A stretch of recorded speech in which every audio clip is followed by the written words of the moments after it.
So hello and welcome everyone.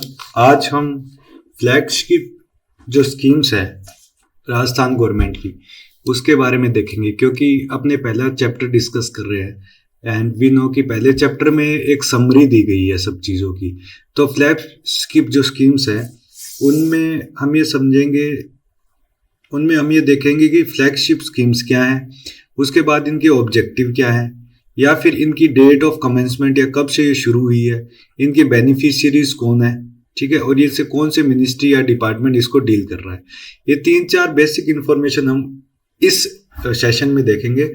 फिर जैसे जैसे हम इसमें आगे जाएंगे चैप्टर वाइज डिपार्टमेंट वाइज ये स्कीम्स आती रहेगी और इसे हम डिटेल में पढ़ेंगे विद हर एक ऑब्जेक्टिव का पॉइंट, बेनिफिशियरी का पॉइंट, लाभ का पॉइंट, क्या इसकी एलिजिबिलिटी है, उस तरीके के आगे सब जो है हम इंडिविजुअल चैप्टर्स में देखेंगे।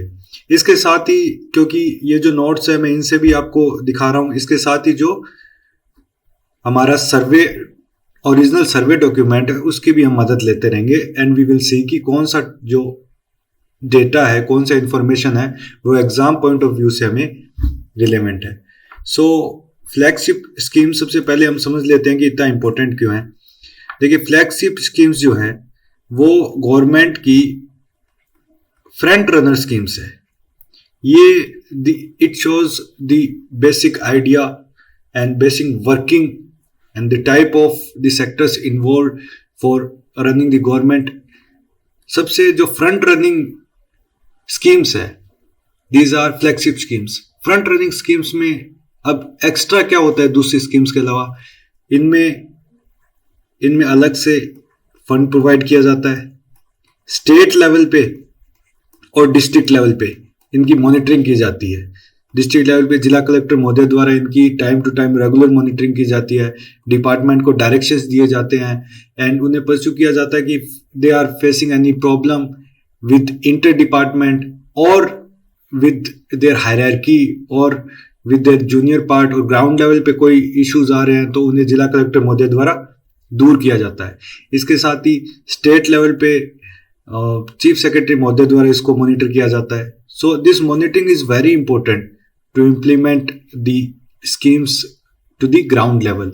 मॉनिटरिंग के बिना कोई भी स्कीम है और कितना भी अगर उसको फंड भी दे दिया जाए तो मॉनिटरिंग के बिना उसको इम्प्लीमेंट किया जाना बड़ा मुश्किल है। सो ये कुछ ऐसी वी कैन से कि अलग से इंपॉर्टेंट पॉइंट है जो एक स्कीम को फ्लैगशिप स्कीम बनाते हैं। राजस्थान में फ्लैगशिप स्कीम्स जो हैं उसको एक एक हम करके ब्रीफ में विल सी।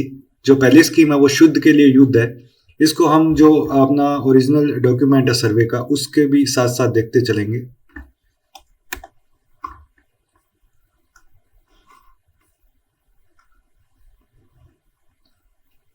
ये हमारा ओरिजिनल डॉक्यूमेंट है सर्वे का। सो शुद्ध के लिए जो युद्ध अभियान है, सबसे 2-3 जो मेन चीज हमें एज एस्पिरेंट याद रखनी है वो है कि इसकी डेट ऑफ कमेंसमेंट जो है 26 अक्टूबर 2020 है। ये हमें सबसे पहले याद रखनी है बिकॉज डायरेक्टली प्री में ये डायरेक्ट क्वेश्चंस पूछे जाते हैं और मेंस में भी अगर 2 नंबर में 5 नंबर में इसका क्वेश्चन आ जाए and if you start with the date of commencement it reflects कि you have studied very very deeply और आपने उसको याद करने की कोशिश की है, बहुत अच्छे से आपने उसको पढ़ने की कोशिश की है। इसके साथ अब इसको शुद्ध के लिए युद्ध जो अभियान है इसमें जो मिलावटखोरी वाली चीज़ें हैं, जिसमें जो डेयरी प्रोडक्ट्स हैं, मिठाई के प्रोडक्ट्स हैं, इन सब के सैंपल कलेक्ट किए जाते हैं। फिर संभाग स्तर पे या जयपुर स्तर पे इनको बेच के इनकी क्वालिटी चेक की जाती है। इसमें जो हमें ध्यान रखने वाली चीज़ है वो ये है कि कौन कौन से डिपार्टमेंट इसमें इन्वॉल्व है। प्रशासनिक अधिकारी, पुलिस अधिकारी, खाद्य सुरक्षा अधिकारी, प्रवर्तन अधिकारी, कानूनी मेट्रोलॉजी अधिकारी तथा डेयरी प्रतिनिधि की एक टीम बनाई जाती है हर जिला स्तर पे और वो टीम जो है जगह जगह जाकर अपना इंस्पेक्शन करती है, सैंपल कलेक्ट करती है, उसको ऊपर भेजती है और उसका रिपोर्ट पेश करती है। देखिए, इसमें बताया भी गया कि राज्य स्तरीय और जिला स्तरीय गुणवत्ता नियंत्रण समितियां इसमें बनाई गई है। इसके अलावा इतने नमूने ले लिए गए हैं, इसमें इतने घटिया, गलत और असुरक्षित पाए गए हैं। We don't have to remember this data but we have remember कि इसका डेट क्या है, कौन से कमेटीज इसको इम्प्लीमेंट करी है और किस स्तर पे इसको इम्प्लीमेंट करी है। द नेक्स्ट इज राजस्थान, निरोगी राजस्थान अभियान। अब निरोगी राजस्थान जो अभियान है, इसमें प्रत्येक राजस्व ग्राम पे और एक शहरी नगरीय वार्ड पे स्वास्थ्य मित्र की व्यवस्था की गई है। स्वास्थ्य मित्र में एक स्वास्थ्य मित्र महिला रहेंगी, एक स्वास्थ्य मित्र पुरुष रहेंगे। इनका क्या काम रहेगा? मेनली स्वास्थ्य मित्र जो है वो अवेयरनेस के लिए, अवेयरनेस फैलाने के लिए इन्हें रिक्रूट किया जाएगा। देखिए, अवेयरनेस फैलाने के लिए इन्हें रिक्रूट किया जाएगा। और ये जैसे चिरंजीवी स्वास्थ्य बीमा योजना है, चिरंजीवी शिविरों में पार्टिसिपेट करेंगे, वहाँ के लोगों को ये अवेयर करेंगे कि हमारे स्टेट की जैसे मुख्यमंत्री निःशुल्क दवा योजना है, चिरंजीवी योजना है, इंश्योरेंस योजना है, ये किस तरीके से चल रही है और आप इसका लाभ किस तरीके से ले सकते हैं। देखिए, स्वास्थ्य मित्र जो है रूरल एरियाज में और अर्बन एरियाज में इतने स्वास्थ्य मित्रास रिक्रूट किए जाएंगे या एम्प्लॉय किए जाएंगे। That is not a big deal. जो इंपॉर्टेंट चीज याद रखने की वो ये है कि विदाउट एनी रिम्यूनरेशन, बिना कोई सैलरी के वॉलंटरली इनको काम करना है। And what is their work? I have already discussed कि they will encourage the public to attend the Chiranjeevi health schemes. Not only encourage, but they will give the awareness about the health hygiene issues, hygiene counterparts, उसकी जो basic छोटी बीमारियां हमारी, उनके लिए क्या क्या किस तरीके से हम उपाय अपना सकते हैं। निःशुल्क दवा योजना, निःशुल्क जांच योजना किस तरीके से काम कर रही है। एंड इसके बाद द नेक्स्ट इज मुख्यमंत्री निःशुल्क दवा योजना। निःशुल्क दवा योजना इसे फ्लैगशिप स्कीम्स में भी जो मोस्ट रनर स्कीम है उसमें इसको इंक्लूड किया जा सकता है, बिकॉज पूरे इंडिया में इस तरीके की जो स्कीम इंप्लीमेंट करने वाला Rajasthan one of the front runner था और अभी भी सक्सेसफुली इसे इंप्लीमेंट किया जा रहा है। हमारी स्टेट की सक्सेस स्टोरी इस योजना को बेस मानते हुए काफ़ी जगह हमारे स्टेट को एज ए सक्सेस स्टोरी उसको पेश की जाती है, क्योंकि इसमें हमने काफ़ी अच्छा काम किया। वर्ष 2021-22 में जो ध्यान रखने वाली चीज़ वो यह है कि दवा सूची में 2 नई औषधियों को शामिल कर लिया गया है तथा 4 जो औषधि है उनको हटा दिया गया है। अगर आप ये याद रख सके तो बहुत अच्छा है, बट एटलीस्ट हमें ये याद रखना है कि इसमें अभी कितनी दवाइयां हैं जो दी जा रही है। इसके साथ में 6 दवाइयों की श्रेणी भी बदल दी गई है। तो 2 को ऐड किया है, 4 को रिमूव किया है, ये याद रहे तो और अच्छा है। बट फाइनली वर्तमान में आवश्यक दवाइयों की सूचियों में 711 औषधियां हैं, ये हमें याद रहना चाहिए। ये डेटा 711 औषधियां, 181 सर्जिकल्स और 77 सुजस की जो सूचीबद्ध है वो इस योजना में सूचीबद्ध है। ये आप प्री में भी डायरेक्टली आपसे पूछा जा सकता है या मेंस में जब आंसर राइटिंग करेंगे। मेंस में आई रिमेंबर कि राजस्थान का जो सिलेबस है उसमें medical and health initiatives of Rajasthan करके एक अलग से दिया गया है, और 2018 वाले आरएस एग्जाम में ये 10 नंबर का क्वेश्चन पूछा गया था। तो इसमें हेल्थ इनिशिएटिव्स और राजस्थान निःशुल्क जांच योजना, राजस्थान निःशुल्क दवा योजना लिखते हैं, उसमें भी एग्जैक्ट लिखते हैं कि इतनी इतनी दवाएं हैं, ये है। तो इससे काफी इम्पैक्ट पड़ता है। It will fetch you more than average numbers in your exam. The next is Rajasthan निःशुल्क जांच योजना। ये भी राजस्थान निःशुल्क दवा योजना की तरह राजस्थान निःशुल्क दवा योजना 2 अक्टूबर 2011 को शुरू की गई थी। राजस्थान निःशुल्क जांच योजना जो है ठीक है, राजस्थान निःशुल्क जांच योजना 7 अप्रैल 2013 को इसको इनिशिएट किया गया था।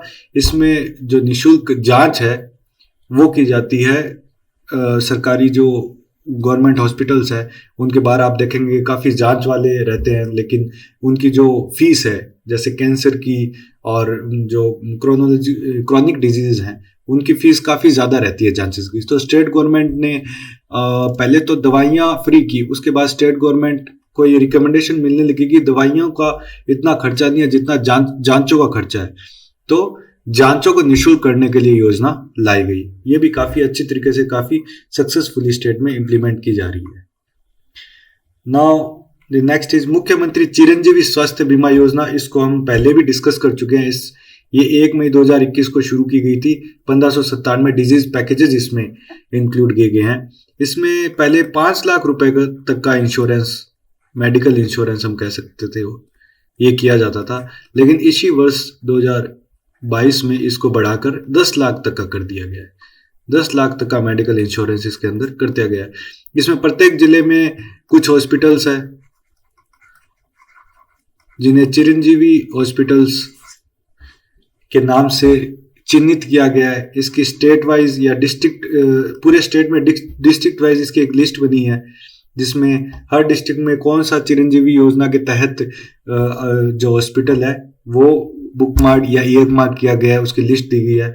उस हॉस्पिटल में जाके हम चिरंजीवी जो स्वास्थ्य बीमा है उसका बेसिकली ये इंश्योरेंस स्कीम है, मेडिकल स्कीम है, तो इंश्योरेंस की जो बेनिफिट्स है वो हम वहाँ से इंश्योर कर सकते हैं। और ये भी मैंडेटरी कर दिया गया है कि जो भी हॉस्पिटल्स इसके अंतर्गत अभी चिन्हित किए जा रहे हैं वो काफ़ी ब्रॉड लेवल पे इसका एडवर्टाइजमेंट करेंगे। लाइक हॉस्पिटल के बाहर काफ़ी बड़ा एक बैनर लगा होगा जिसमें लिखा होगा कि चिरंजीवी योजना के तहत ये हॉस्पिटल्स यहाँ पे चलाया जा रहा है, इस तरीके से, ताकि अवेयरनेस की तरफ से जनता में ऐसा ना हो कि जनता को पता ही नहीं है और हॉस्पिटल्स में ये फैसिलिटी दी जा रही है। Then next is Mahatma Gandhi English medium school. Mahatma Gandhi English medium school, ठीक है। अच्छा एक मिनट, इसको ठीक है। अब इसमें जो महात्मा गांधी जी की 150वीं जयंती मनाई गई, उसमें ये महसूस किया गया कि राजस्थान के जो इंग्लिश मीडियम स्कूल्स एजुकेशन है उस पे फोकस करने की काफ़ी ज़्यादा ज़रूरत है। तो इंग्लिश मीडियम या अंग्रेजी माध्यम में अध्ययन की सुविधा उपलब्ध करवाने के लिए राज्य सरकार ने 2019-20 का जो सत्र था उसमें राजकीय विद्यालयों को महात्मा गांधी राजकीय विद्यालय में कन्वर्ट करने का निर्णय लिया गया। बजट वर्ष 2021-22 में 5,000 से अधिक आबादी वाले ऐसे जो क्षेत्र है जिनमें आगामी 2 वर्षों में 1200 स्कूल्स को महात्मा गांधी स्कूल में या इंग्लिश मीडियम स्कूल में कन्वर्ट करने का जो है एम लेके स्टेट गवर्नमेंट काम कर रही है।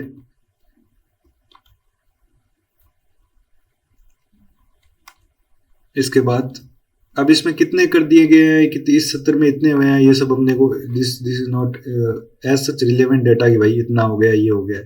हमें ये याद रहना चाहिए 1200 स्कूल्स को जो 5,000 से ज्यादा आबादी वाले क्षेत्र में है उनको आगे वाले 2 वर्ष में स्टेट गवर्नमेंट का एम है कि उनको महात्मा गांधी इंग्लिश मीडियम स्कूल में कन्वर्ट किया जाए। The next scheme is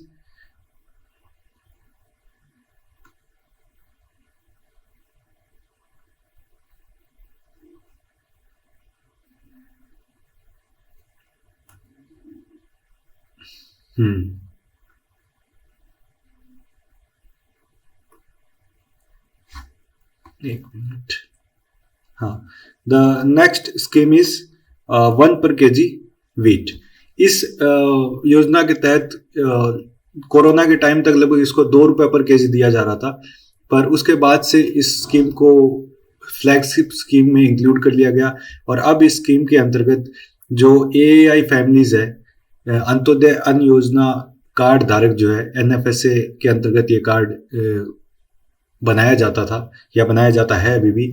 AI families में जो राशन कार्ड धारक फैमिलीज है उनको 35 केजी वीट दिया जाएगा। इसके साथ ही जो बीपीएल और स्टेट बीपीएल फैमिलीज है उन्हें 5 केजी वीट पर यूनिट दिया जाएगा पर मंथ के हिसाब से। और ये सारा जो वीट दिया जा रहा है ये 1 रुपए पर केजी के हिसाब से दिया जाएगा। ये स्कीम भी स्टेट गवर्नमेंट की फ्लैगशिप स्कीम में है। मुख्यमंत्री कन्यादान योजना जो है अगली योजना है। पहले सहयोग योजना और उपहार योजना चलती थी, फिर इन दोनों को कंबाइन करके इन दोनों को रिप्लेस कर दिया गया मुख्यमंत्री कन्यादान योजना के अंतर्गत। अब कन्यादान योजना में आप नाम से समझ सकते हैं कि ठीक है, ये जब फीमेल की शादी होती है तो उससे रिलेटेड स्कीम हो सकती है। इसमें शेड्यूल कास्ट, शेड्यूल ट्राइब और माइनॉरिटी क्लासेस की जो गर्ल्स है जिनको 18 वर्ष की उम्र के बाद जिनकी शादी की जा रही है तो उन्हें 31,000 रुपए फाइनेंशियल एड किया जाता है कन्यादान के रूप में। ये स्टेट गवर्नमेंट की तरफ से दिया जाता है और ये भी स्टेट गवर्नमेंट की तरफ से as a flagship scheme implement की जा रही है। उसके बाद है अनुप्रति कोचिंग योजना। इसको हम ओरिजिनल डॉक्यूमेंट में से देख लेते हैं। कन्यादान योजना मैंने आपको बता दिया, 31,000 रुपए एज ए उपहार इसमें दिए जा रहे हैं। अनुप्रति कोचिंग योजना में जो यूपीएससी, आरपीएससी या और भी अदर कोचिंग्स हैं और भी अदर कॉम्पिटिटिव एग्जाम्स के लिए जो कोचिंग्स है उसको निःशुल्क देने के लिए राज्य सरकार ने ये योजना शुरू की है। और इसको 2000 वर्ष 2021-22 से इसको शुरू किया गया है।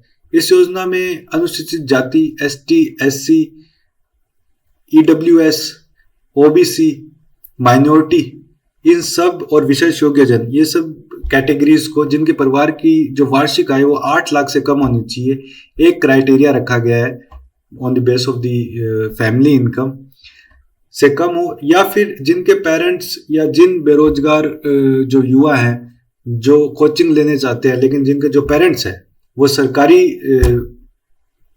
सेवा में है, तो उनको इस सरकारी सेवा में अगर पे मैट्रिक्स लेवल 11 तक वेतन प्राप्त कर रहे हैं तो वे भी इसमें पात्र है। ऐसा नहीं कि वे अपात्र है। तो ये जो पात्र वाली बेनिफिशियरी वाली लिस्ट है ये जाके ऑनलाइन अप्लाई करती है। जैसे अभी आई थिंक 31 जुलाई तक था, अब इसको 10 दिन और बढ़ा के 10-15 अगस्त तक इसको कर दिया है। आप इसमें ऑनलाइन अप्लाई करेंगे, अपना कोर्स डिसाइड करेंगे कि मुझे इसमें बेनिफिट चाहिए, और इसमें बहुत सारी कोचिंग्स की लिस्ट आती है तो आप कोचिंग भी डिसाइड करेंगे। उसके बाद जैसे ही एप्लीकेशन बंद होगी कुछ दिन बाद आपको वो कोचिंग का वो जो कोर्स है वो फ्री ऑफ कॉस्ट आपको अवेलेबल करा दिया जाएगा। तो ये ऐसी स्कीम शुरू करने वाला Rajasthan one of the first among the first states है, और इसमें पिछले साल भी काफ़ी बच्चे इससे लाभान्वित हुए थे। और proper coaching free of cost, जो लाखों रुपए की कोचिंग है वो इसमें फ्री ऑफ कॉस्ट दी जा रही है। कोचिंग इंस्टीट्यूट्स भी इसमें काफ़ी बढ़ चढ़ कर भाग ले रहे हैं और काफ़ी अच्छी तरीके से अभी इसको इम्प्लीमेंट किया जा रहा है। एंड नेक्स्ट जो स्कीम है हमारे डॉक्यूमेंट में हम देख लेते हैं, एक मिनट।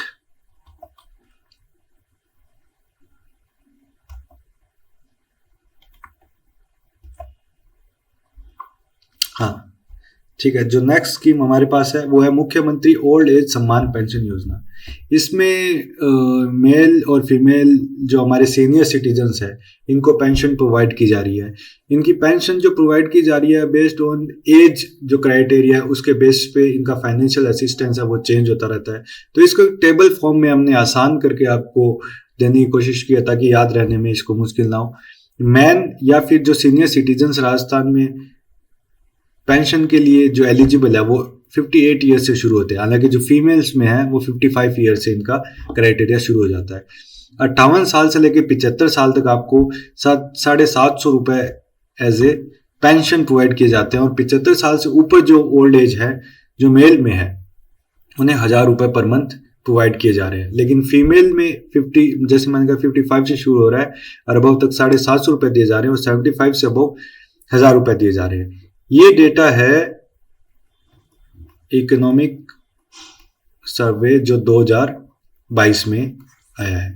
अब आई थिंक जितना मुझे याद आ रहा है इनको बढ़ा के 1500 रुपए के पास कर दिया गया है। तो इसको जब मैं आगे वाली क्लासेस लूंगा या फिर हम इसको जब हम ये वाला डिपार्टमेंट डिस्कस करेंगे, ये वाला सेक्शन डिस्कस करेंगे, तो इसको डिटेल में डिस्कस कर लेंगे कि ये कितना हो चुका है। जितना आई थिंक मुझे याद आ रहा है अब इसको चेंज कर दिया गया, इसको बढ़ा दिया गया। Now the next scheme is, हमारे ओरिजिनल डॉक्यूमेंट को भी हम साथ में लेके चलते हैं। ये रहा हमारा ओरिजिनल डॉक्यूमेंट। अगली जो स्कीम है वो है मुख्यमंत्री एकल नारी मुख्यमंत्री एकल नारी सम्मान पेंशन योजना। सम्मान थोड़ा अलग वर्ड हो गया, सम्मान दैट इज एक्चुअल वर्ड।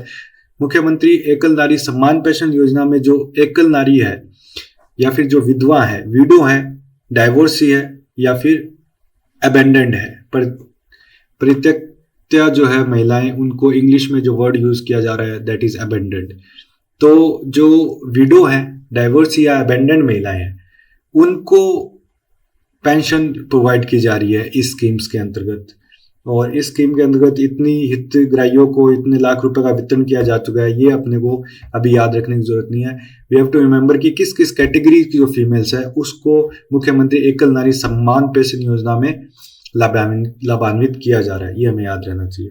मुख्यमंत्री विशेष योग्यजन, इसमें जो स्पेशली एबल्ड पर्सन है उन्हें इसमें पेंशन प्रोवाइड की जा रही है। प्रतिमाह इसमें 750 रुपए से 1500 रुपए तक जो है वो लाभ दिया जा रहा है।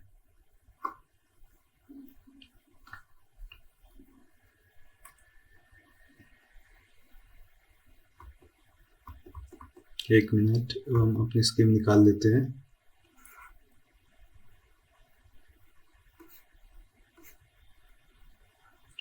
ठीक है, मुख्यमंत्री विशेष योग्यजन सम्मान पेंशन योजना के बारे में हमने देखा कि इसमें 750 रुपए से 1500 रुपए तक का जो वेरियस डिसेबिलिटीज है उसके हिसाब से इसको पेंशन या फिर सम्मान पेंशन योजना के अंतर्गत इनको इंक्लूड किया गया है।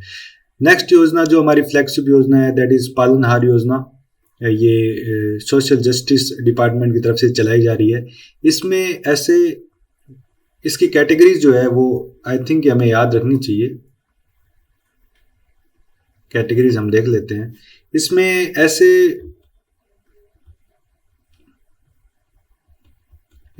ऐसे माता पिता ऐसे बच्चे जिनके माता पिता की मृत्यु हो चुकी है, या फिर ऐसे बच्चे जिनके पिता की मृत्यु हो चुकी है, माता आजीवन कारावास में है, या माता की मृत्यु हो चुकी है, पिता आजीवन कारावास में है। कहने का मतलब ये है कि बच्चा जो एक अनाथ वाली स्थिति में है, चाहे मृत्यु के कारण है या फिर कुछ कारावास की स्थिति, इस तरीके की स्थिति है, उस तरीके से अगर एकदम अनाथ की स्थिति में बच्चा आ गया है तो उसे पालनहार योजना में एज ए बेनिफिशियरी ऐड कर लिया जाएगा। और इस योजना के तहत जो है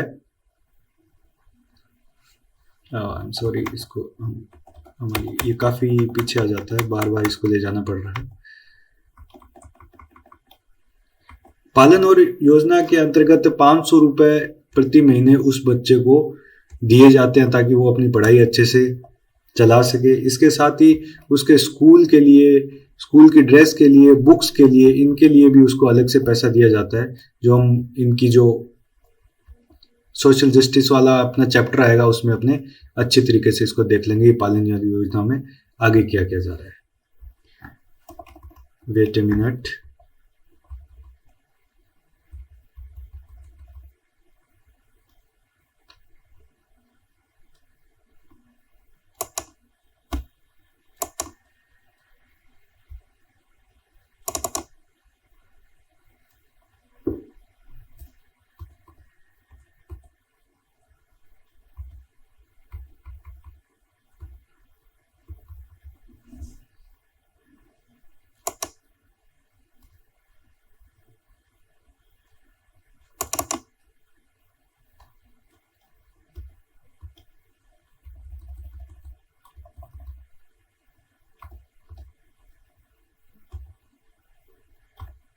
यस, यहां तक हम आ चुके हैं। नेक्स्ट जो हमारी स्कीम है वो है Rajasthan agro processing agri business and agree export promotion policy 2019। ये काफ़ी इंपॉर्टेंट स्कीम है क्योंकि एग्रो प्रोसेसिंग और एग्रो एक्सपर्ट और एग्री बिजनेस इन तीनों को कंबाइन करके एक ही बास्केट में डाल के एक ही बेसिस पे बेनिफिशियरी डिसाइड करके फायदे देने वाली जो स्कीम है वो काफ़ी यूनिक है और इसको अच्छी तरीके से इम्प्लीमेंट भी अब किया जा रहा है, काफ़ी सक्सेसफुली इम्प्लीमेंट हो रही है। और ये कैपिटल सब्सिडी की स्कीम है। इस स्कीम के अंतर्गत for establishing of agro processing unit आप एस्टेब्लिश कर रहे हैं या इंफ्रास्ट्रक्चर डेवलप कर रहे हैं तो 50% ऑफ द प्रोजेक्ट कॉस्ट या फिर मैक्सिमम 100 लाख रुपीज तक हो सकता है। आपकी 50% की प्रोजेक्ट कॉस्ट है तो 200 लाख पहुंच जाए, but maximum of the 100 lakh ये आपको कैपिटल सब्सिडी यानी एक साथ आपको वापस दे दिया जाएगा। इसके साथ ही to the farmers and their organisations, farmers produce organisations है उन वो भी इसमें एलिजिबल है और इंडिविजुअल फार्मर्स है वो भी इसमें एलिजिबल है। 25% ऑफ द प्रोजेक्ट को to a maximum of 50 lakhs to all other eligible entrepreneurs. अगर फार्मर्स और एफपीओज है तो आपको 50% तक, या अगर आप एंटरप्रेन्योर है एग्री प्रोसेसिंग में आप काम करना चाह रहे हैं तो 25% और मैक्सिमम ऑफ 50 लाख रुपीज तक आपको कैपिटल सब्सिडी दी जाएगी। ये जो कैपिटल सब्सिडी वर्ड है आप इसे याद रखें बिकॉज इसमें इंटरेस्ट सबवेंशन भी होता है जिसके तहत सब्सिडी दी जाती है। जैसे ये मुख्यमंत्री लघु उद्योग प्रोत्साहन योजना है, इसमें इंटरेस्ट सबवेंशन के हिसाब से इंटरेस्ट सब्सिडी दी जाती है। इंटरेस्ट सबवेंशन नहीं करेंगे, इंटरेस्ट सब्सिडी कहेंगे। और इंटरेस्ट सबवेंशन भी एक अलग तरीके की स्कीम है जिसके अंदर हम उसको कम करके सब्सिडी देते हैं। तो ये अलग अलग प्रकार की सब्सिडी है। कैपिटल सब्सिडी जिसमें दी जाती है उसमें एक मुश्त जो राशि है वो वापस उसको कर दी जाती है। तो इसमें एग्रो प्रोसेसिंग जो हमारी स्कीम है उसमें कैपिटल सब्सिडी दी जा रही है और काफी अच्छे से इसको इम्प्लीमेंट किया जा रहा है। मुख्यमंत्री लघु उद्योग प्रोत्साहन योजना, ये राजस्थान का इंडस्ट्री डिपार्टमेंट इसको इम्प्लीमेंट कर रहा है। इसके तहत जो लघु उद्योग है, चाहे आप वो नए लगा रहे हो चाहे उनका आप विस्तार कर रहे हो, इसके तहत आपको लोन प्रोवाइड किया जाएगा जिसमें 0 रुपीज या मतलब शुरू से लेके 10 करोड़ तक के आपको लोन प्रोवाइड किए जा रहे हैं। ये फ्लैगशिप स्कीम है, हर जिले में जिला उद्योग केंद्र के माध्यम से इंप्लीमेंट की जा रही है। 25 लाख तक 8%, 5 करोड़ तक 6% और 5 से 10 करोड़ तक 5% का इंटरेस्ट सब्सिडी आपको दी जाती है। मतलब आपने बैंक से लोन लिया, मान लीजिए 20 लाख रुपए का, बैंक ले आप पर लगाई 8 रुपए का ब्याज, तो ये 8 रुपए का ब्याज बैंक ले लगाया, इंडस्ट्री डिपार्टमेंट द्वारा आपको 8% की सब्सिडी दी जा रही है। मतलब ये 8% जो आपका ब्याज लग रहा है वो सब्सिडी आपको दे दी जाएगी। क्वार्टरली बेसिस पे ये जो सब्सिडी है ये डायरेक्ट खातों में या डायरेक्ट बेनिफिट ट्रांसफर के माध्यम से बेनिफिशियरी के खातों में चली जाती है। काफ़ी अच्छी, काफ़ी सिंपल और टू दी बेनिफिशियरी को बेनिफिट करने वाली स्कीम है। कोई इंटरमीडिएटरी नहीं है एंड ऑनलाइन स्कीम है, टोटल ऑनलाइन स्कीम है। और अवेयरनेस जो है इसके लिए एफर्ट करने की ज़रूरत है ताकि ये स्कीम ज़्यादा से ज़्यादा लोगों को पता लगे और जो लघु उद्योग करने वाले हैं, छोटे जो दुकानदार हो, क्योंकि ये तीनों सेक्टर में अप्लाई हो रही है। ट्रेडिंग सेक्टर है, चाहे सर्विस सेक्टर है, चाहे मैन्युफैक्चरिंग है, कोई भी सेक्टर का जो एंटरप्रेन्योर है वो इससे पैसा लेके एक प्रकार से ब्याज मुक्त यहाँ पे पैसा सरकार द्वारा दिया जा रहा है ताकि प्रमोट हो जो नए एंटरप्रेन्योर्स है। The next scheme is Rajasthan micro and small medium enterprises facilitation of establishment and operation act 2019। इसके माध्यम से जो एमएसएमई के जो यूनिट्स हैं वो ऑनलाइन रजिस्ट्रेशन के लिए अप्लाई करती है और उनका रजिस्ट्रेशन कुछ ही दिनों के अंदर ऑनलाइन प्रोड्यूस होकर वो वापस इनको एज ए सर्टिफिकेट इनको मिल जाता है। ये टोटली ऑनलाइन स्कीम है। इसके द्वारा कोई ऐसा सब्सिडी या फाइनेंशियल बेनिफिट नहीं दिया जा रहा है। This is only A certificate creating platform है जिसमें ऑनलाइन कोई भी एमएसएमई का जो एलिजिबल यूनिट है या प्रोप्राइटर है वो आगे यहाँ अप्लाई करके अपना सर्टिफिकेट बना सकता है। उसे डिपार्टमेंट के लिए या जो रेड टेपिज्म कहते हैं उससे उलझने की जरूरत नहीं है, किसी भी पर्सन कांटेक्ट की इसमें जरूरत नहीं है। ऑनलाइन प्रोसेस जो अपना सर्टिफिकेट जारी करवा सकता है। देन रिप्स 2019, इस योजना के तहत 17 दिसंबर 2019 को योजना शुरू की गई थी। इस योजना के तहत जो नए निवेशक है उनको प्रमोट करने की जो मंशा है सरकार की इसी पीछे है। इसके अंतर्गत 100% स्टाम्प ड्यूटी की छूट है, स्टाम्प ड्यूटी की छूट दी जा रही है। 100% कन्वर्जन ड्यूटी की छूट इस योजना के तहत दी जा रही है। इसके साथ ही 100% इलेक्ट्रिसिटी ड्यूटी की छूट इस योजना के तहत दी जा रही है फॉर 7 ईयर्स और up to 100% of the reimbursement of SGST for 7 years for new investment in manufacturing and service sectors. इसके साथ ही वजह से मैंने आपको बताया इलेक्ट्रिसिटी टैक्स जो है और स्टाम्प ड्यूटी है, मंडी ड्यूटी है, उनकी भी 100% तक इसमें छूट दी जा रही है। तो इसके अंदर जो न्यू एंटरप्रेन्योर्स है जो नई लैंड लेके नया प्लांट है मशीनरी लेके वहाँ पे अपनी स्कीम इम्प्लीमेंट कर रहे हैं उनके लिए काफ़ी अच्छी स्कीम है और काफ़ी इसके बेनिफिट्स लिए जा रहे हैं जो एंटरप्रेन्योर्स हैं उनके द्वारा और सक्सेसफुली इसको रन किया जा रहा है। ऑनलाइन स्कीम है, ऑनलाइन एप्लीकेशन आपको देनी होगी और इसके बाद जो जिला उद्योग केंद्र है और इंडस्ट्री डिपार्टमेंट है उसके माध्यम से इस स्कीम को इम्प्लीमेंट किया जा रहा है। द नेक्स्ट इज जन सूचना पोर्टल। हम हमारे ओरिजिनल डॉक्यूमेंट को भी साथ में लिए चलते हैं। राजस्थान राज्य प्रसंस्करण कृषि व्यवसाय में कृषि निर्यात प्रोत्साहन नीति हमने देख ली है, ये भी हम देख चुके हैं। इसके बाद ये और रिप्स तक हम देख चुके हैं। उसके बाद राजस्थान जन सूचना पोर्टल, ठीक है।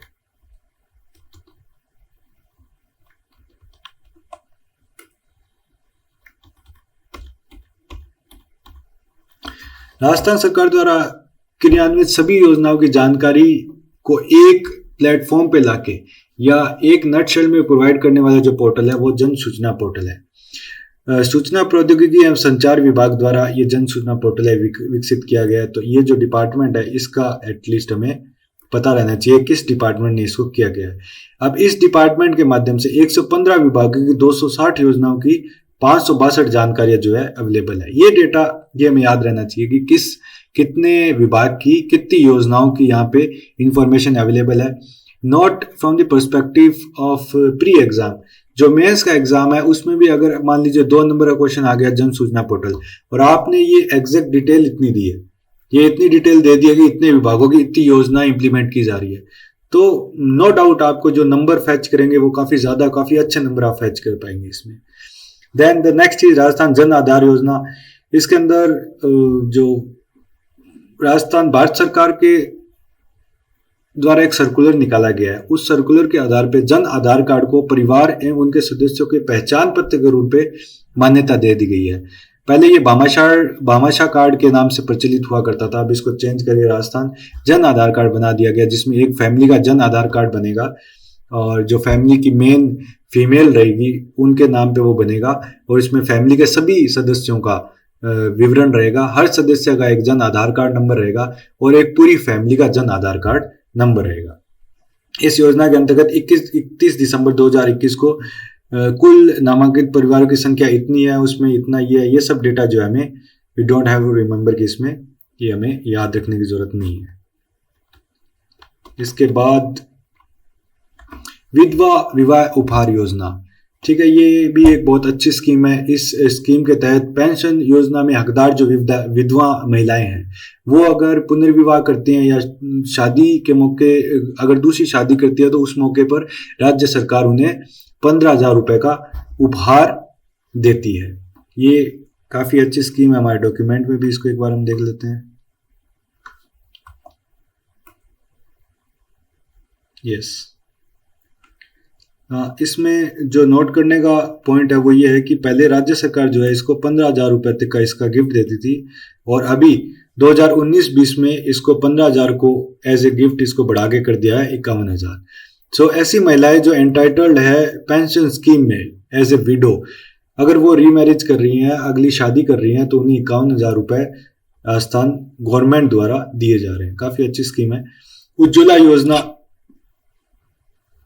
इस योजना के तहत ऐसी महिलाएं जो देह व्यापार में लिप्त हैं या ऐसे बच्चे जो अवांछित कार्यों में जैसे हजार्डियस इंडस्ट्रियल वर्क है या फिर देह व्यापार है, इस तरीके के अनवांटेड एक्टिविटीज में फंस चुके हैं, तो उनको मेन स्ट्रीम में लाने के लिए, मेन सोसाइटी से जोड़ने के लिए फाइनेंशियल असिस्टेंस, एजुकेशन असिस्टेंस, रहना, कपड़ा, खाना, इस तरीके से समस्त जो सुविधाएं वो प्रोवाइड करने के लिए जो उज्ज्वला योजना है उसको इंप्लीमेंट किया गया है।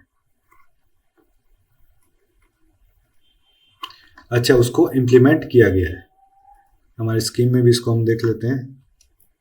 ठीक है, making them self supporting and making them self sufficient to lead a dignified life in society and rehabilitating them in society through voluntary organisations. इसमें एनजीओज का काफी बड़ा रोल है। एनजीओज के माध्यम से इनको आइडेंटिफाई किया जा रहा है, उनको मेन स्ट्रीम में लाने की कोशिश की जा रही है। देन द नेक्स्ट इज स्वाधार गृह योजना। इसमें भी वेट फॉर ए मिनट, इसको हम थोड़ा सही कर लेते हैं। भारत सरकार के महिला एवं बाल विकास मंत्रालय द्वारा इसको शुरू किया गया है, तो ये हमें याद रहना चाहिए कि किसने इसको शुरू किया है। इसमें विपरीत परिस्थितियों में रहने वाली जो महिलाएं हैं को आश्रय प्रदान करने के लिए चलाई गई थी। इसके अंतर्गत भोजन, वस्त्र, परामर्श सेवाएं, प्रशिक्षण, स्वास्थ्य संबंधी और विधिक सहायता भी प्रोवाइड की जा रही है। इसके बाद इन्हें स्किल्स भी प्रोवाइड की जा रही है ताकि धीरे धीरे फाइनेंशियली इंडिपेंडेंट हो, और अदर फैसिलिटीज है उनका इन्हें अवेयरनेस किया जा रहा है। अगर किसी को लीगल हेल्प चाहिए तो उनके लीगल हेल्प भी दी जा रही है ताकि ये मेन स्ट्रीम से कनेक्ट हो पाए। तो ये जो स्कीम है ये भी अब हमारे जो फ्लैगशिप स्कीम्स है उसमें इसको इंक्लूड किया गया है। इसके बाद मुख्यमंत्री कोरोना सहायता योजना है, ये काफ़ी अच्छी स्कीम है। मुख्यमंत्री कोरोना सहायता योजना हमारे इसमें भी देख लेते हैं। वेट ए मिनट,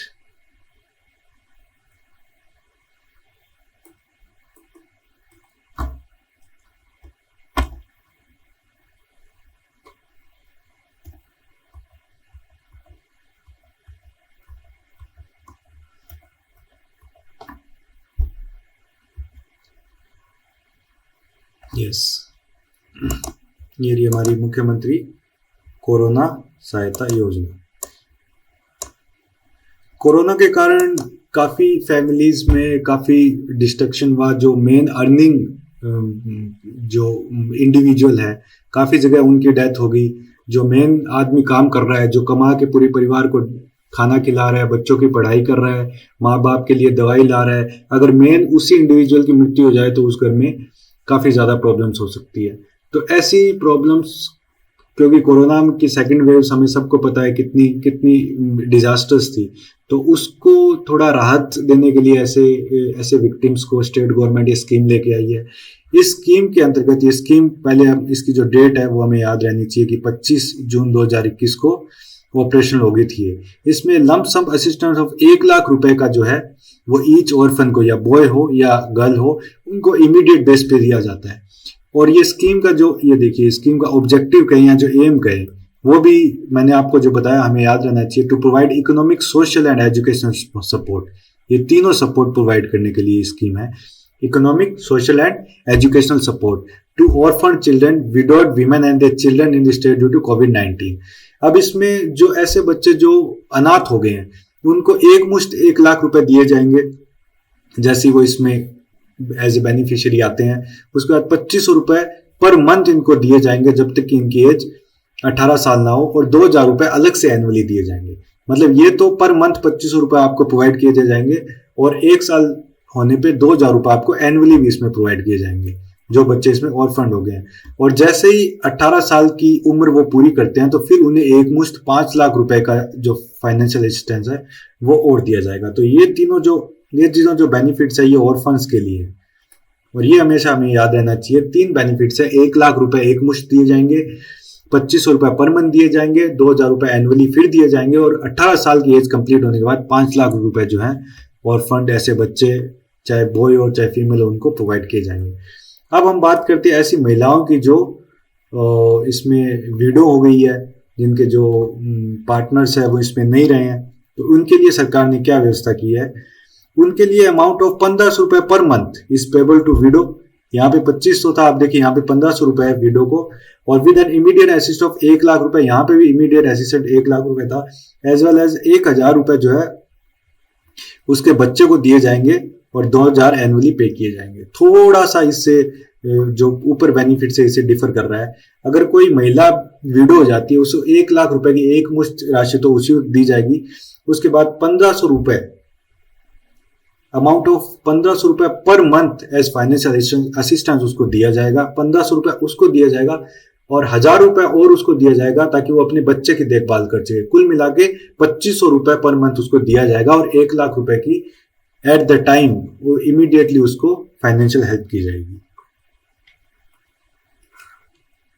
अगली जो स्कीम है वो गाड़िया लोहार भवन निर्माण ग्रांट स्कीम है। हमारे मेन डॉक्यूमेंट में भी इसको देख लेते हैं।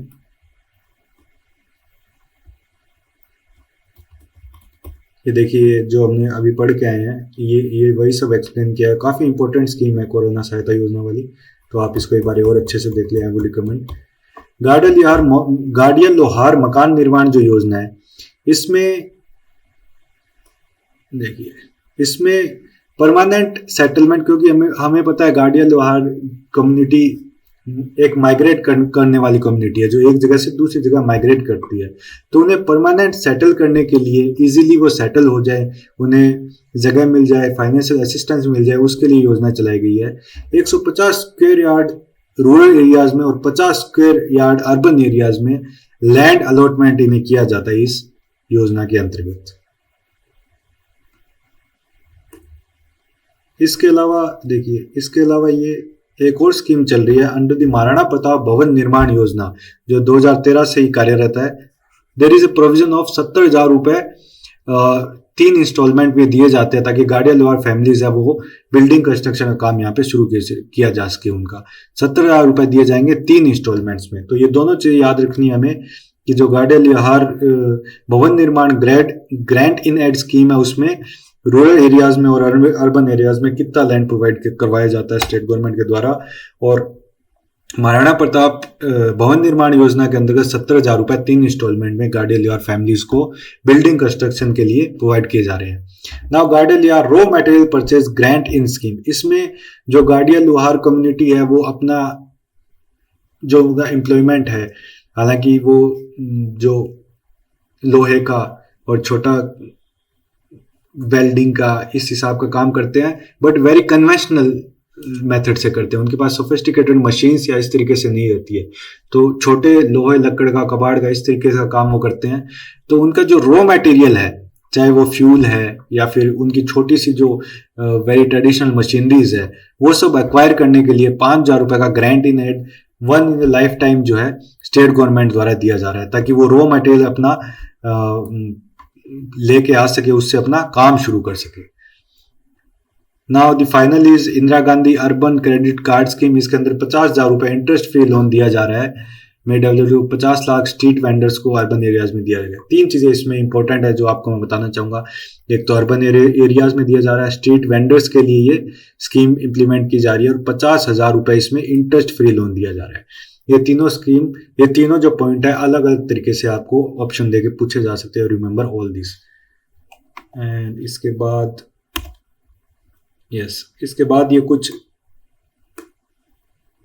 इसके बाद कुछ डेमोग्राफिक प्रोफाइल है हमारे स्टेट की, वो दी गई है। तो ये जो डेमोग्राफिक डेटा है, ये तो हमें एग्जैक्टली याद रहना चाहिए भाई। इसमें कोई भी किसी तरीके का जो हम कहते हैं कि कोई ढील है, वो इसमें बर्दाश्त नहीं है, क्योंकि ये हर क्वेश्चन में, चाहे आप मेंस का कोई 2 नंबर का क्वेश्चन लिख रहे हो या 10 नंबर का लिख रहे हो, ये डेटा आपके टिप्स पे होना चाहिए। और बहुत सारे जो ऑब्जेक्टिव क्वेश्चंस है उसको एलिमिनेट करने में इवन डायरेक्ट क्वेश्चंस भी इसमें से आ जाएंगे। तो ये तो आपको एग्जैक्टली याद रहना चाहिए। ज्योग्राफिकल एरिया राजस्थान का, इंडिया वाला पार्ट अगर ज्योग्राफिकल एरिया है, पॉपुलेशन है, ये याद नहीं है तो that's okay, but at least Rajasthan का आपको याद रहना चाहिए। डेकेडल जो ग्रोथ रेट है वो राजस्थान की 21 है, इंडिया की 17 है। कभी इस तरीके से पूछ लेते हैं कि डेकेडल ग्रोथ जो रेट है वो राजस्थान की is less than India, but ये रॉन्ग है, क्योंकि राजस्थान की ज्यादा है। पॉपुलेशन डेंसिटी भी हमें अपनी और स्टेट की और इंडिया की याद आनी चाहिए। 200, 382 काफी टिप्स पे रहने वाले डेटा है ये। Urban population to total population हमारी 24% है, इंडिया की 31% है। शेड्यूल कास्ट और शेड्यूल ट्राइब की परसेंटेज राजस्थान में 17 और 13% है, इंडिया में। ये आप ऐसे याद रख सकते हैं, 8 और 8 गुना 2 16, 8 दूनी 16, इस प्रकार से आप याद रख सकते हैं। 13 और 17 तो सीधा आपको याद रखना पड़ेगा। सेक्स रेशियो स्टेट का 928, इंडिया का 943 के पास है। सीधा आपको याद रखने वाली चीजें हैं। कुछ जो मेन चीजें हैं जो ऑब्जर्व करने वाली, वो मैं आपको बता देता हूँ। एक तो ये हमें अपनी पॉपुलेशन डेंसिटी याद रखनी है, ST/SC का परसेंटेज हमें याद रखना है, और अर्बन परसेंटेज अपना कितना है 24.9 है। इसके अलावा जो बच गया 100 में से इसको निकाल के वो रूरल परसेंटेज हो जाएगा ऑब्वियसली, ये हमें याद रखना है। सेक्स रेशियो का डेटा हमें हमेशा याद रखना है। चाइल्ड सेक्स रेशियो का डेटा बहुत इंपॉर्टेंट है, क्योंकि राजस्थान में ये जो बहुत ज्यादा कम है, तो ये हमें याद है। काफी जो क्वेश्चंस होते हैं उनमें सेक्स रेशियो और चाइल्ड सेक्स रेशियो का डेटा क्या है ऐसे इंटरचेंज करके दे दिया जाता है, काफी कंफ्यूज कर दिया जाता है। मतलब ऑप्शन में ये चारों दे दिए जाएंगे आपको, और पूछ लेगा, मान लो इसका पूछा है आपको और चारों दे दिए, तो आप, क्योंकि डेटा आपको चारों याद रहेगा तो माइंड में थोड़ा कंफ्यूजन हो जाता है। तो एक क्लैरिटी रहनी चाहिए कि कौन सा डेटा किस चीज का है। लिटरेसी रेट मेल फीमेल ये तीनों एटलीस्ट राजस्थान की आपको याद रहनी चाहिए कि राजस्थान की ओवरऑल कितनी है, मेल कितनी है, फीमेल कितनी है। ये डेटा भी काफी इंपॉर्टेंट है। जो वर्क पार्टिसिपेशन रेट है, ये इंपॉर्टेंट इसलिए है कि वर्क पार्टिसिपेशन रेट जो राजस्थान का है वो इंडिया से ज्यादा है। ये एक बहुत ही रिलेवेंट डेटा है, काफी जगह ये पूछा जाता है। Then maternal mortality rate, IMR, MMR, life expectancy at birth 68.7 हमारा है और इंडिया का 69 है। ये सारा जो डेटा है डेमोग्राफिक डेटा है स्टेट का, हमें एनी हाउ ये याद करना पड़ेगा, इसका कोई और अल्टरनेटिव हमारे पास नहीं है। So this was a brief discussion about the flagship schemes और डेमोग्राफिक डेटा और स्टेट का। इसके बाद अब ये समरी वाला जो चैप्टर वो हमारा खत्म होता है। अब हम एक एक चैप्टर के हिसाब से थोड़ा डिटेल डिस्कशन करेंगे। सबसे पहले जो एग्रीकल्चर वाला चैप्टर है वो उससे हम स्टार्ट करेंगे, फिर पंचायती राज, सोशल जस्टिस, वाटर वाला, इलेक्ट्रिसिटी का डिपार्टमेंट है। जैसे चैप्टर वाइज जैसे जैसे डिपार्टमेंट आएंगे उस तरीके से हम इसको डिस्कस करेंगे। अब हमारा जो डिस्कशन होगा थोड़ा डिटेल्ड होगा। इस लेक्चर में जो हमने डिस्कशन किया वो थोड़ा ब्रीफ था, क्योंकि ये एक समरी थी पूरे इकोनॉमिक सर्वे की। इसके साथ ही जो मेन समरी वाले चैप्टर से जो आपको सीखना है वो ये है कि कौन कौन सा डेटा रिलेवेंट होता है, कौन सा डेटा हमें याद करना होता है, कौन सा डेटा हमें छोड़ना होता है, कौन सा डेटा बहुत इंपॉर्टेंट है, कौन सा लेस प्रायोरिटी का, कौन सा ज्यादा प्रायोरिटी का है। ये एक बार आप ये चीज समझ गए तो आपको फिर किसी से पढ़ने की जरूरत नहीं है। आप एक बार डॉक्यूमेंट देखेंगे, आपको पता रहेगा ये डेटा हमें याद करना है, एग्जाम में पूछा जा सकता है।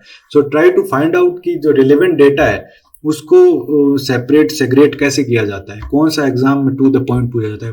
विद एक्सपीरियंस आप पेपर देंगे, काफी लेक्चर्स देखेंगे, बहुत सारे क्वेश्चंस गलत करेंगे तो धीरे धीरे आपको भी आ जाएगा, but you try to start it as a practice. So thank you very much, that's all for today.